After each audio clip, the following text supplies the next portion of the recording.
हम क्या कहते हैं अल्लाह को, खुदा को?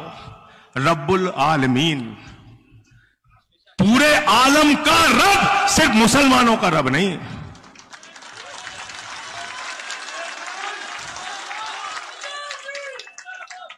और क्या कहते हैं हजरत मोहम्मद साहब सल्लल्लाहु अलैहि वसल्लम को? क्या कहते हैं अल्लाह के नबी को? कहते हैं रहमतुल आलमीन, पूरे आलम पर रहमत करने वाला, सिर्फ मुसलमानों पर रहमत करने वाला नहीं।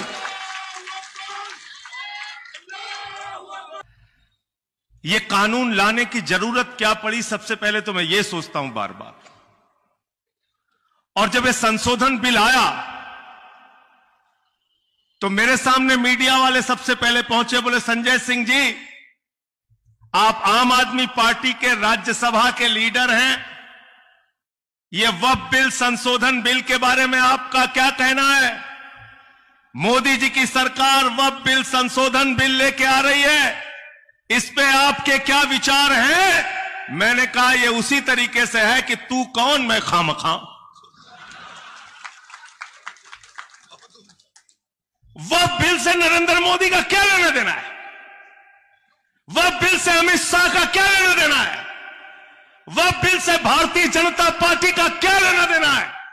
और इससे बड़ा मजाक कोई नहीं हो सकता कि देश की पार्लियामेंट में मिनिस्टर कहता है मुसलमानों का भला करने के लिए बिल लेके आ रहा हूं। आदिब साहब आप गए थे कि मेरा भला कर दो? इमरान मसूद बैठते हैं लोकसभा में, आप गए थे भला कराने मोदी जी से? कौन मुसलमान गया था भाई? कोई गया था मोदी जी के पास ये कहने कि हमारा भला कर दो? अरे मुसलमानों को उनकी हालत पे छोड़ दो मोदी जी, भला करना तो दूर, जैसे हैं वैसे ही रहने दो, वो सुकून से रहेंगे।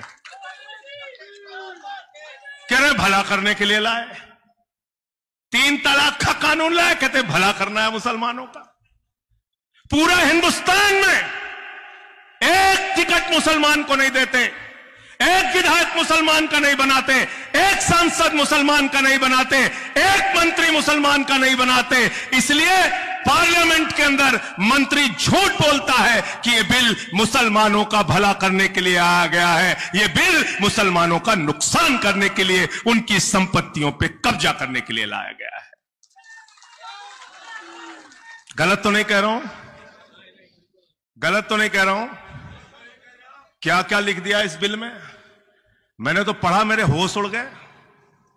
क्या क्या लिख दिया इस बिल के अंदर? हम लोग डिस्कस करते हैं, हैरान हो जाते हैं, ऐसे ऐसे सवाल पूछते हैं, उनके पास जवाब ही नहीं होता। कहते हैं साहब वक्फ बाई यूजर का मतलब है कि मुसलमानों ने जहां नमाज पढ़ ली वो जमीन उनकी हो गई। वक्फ ने जहां कह दिया ये संपत्ति उनकी है, ये संपत्ति उनकी हो गई। इतना झूठ फैलाते हैं। इसीलिए मैंने भाजपाइयों का नाम बदल के भारतीय जनता पार्टी से भारतीय झूठा पार्टी रख दिया। झूठ बोलने की मास्टरी है इनको। इतने कॉन्फिडेंस से आप सच नहीं बोल सकते जितने कॉन्फिडेंस से नरेंद्र मोदी जी झूठ बोल सकते हैं। गए एक सभा में, कहने लगे नाली के गैस से चाय बना लो। फिर दूसरी सभा में गए, कहने लगे सिकंदर जब बिहार में आया था तो बिहारियों ने मार के भगाया था, अब सिकंदर कभी बिहार गया ही नहीं बेचारा। फिर तीसरी सभा में गए, कहने लगे बाबा गोरखनाथ जी, संत कबीर जी, बाबा गुरु नानक देव जी एक साथ बैठ के मीटिंग करते थे। पता चला उनके जीवन काल में ही सैकड़ों साल का अंतर था। जब एक थे तो दूसरे नहीं थे दुनिया में। इतने कॉन्फिडेंस। गए एक जगह कहने लगे भारत की आबादी 600 करोड़ है। बोले हम 600 करोड़ से जीत के आए। कुछ भी बोलते हैं प्रधानमंत्री जी। ये बिल को पढ़ा है आपने?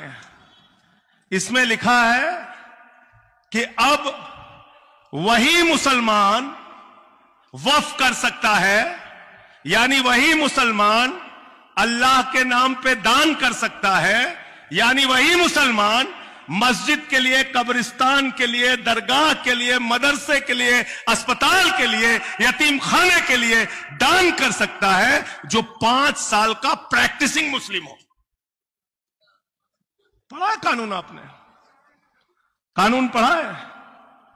इसमें लिखा हुआ है 5 साल का प्रैक्टिसिंग मुस्लिम। कैसे तय करोगे प्रधानमंत्री जी?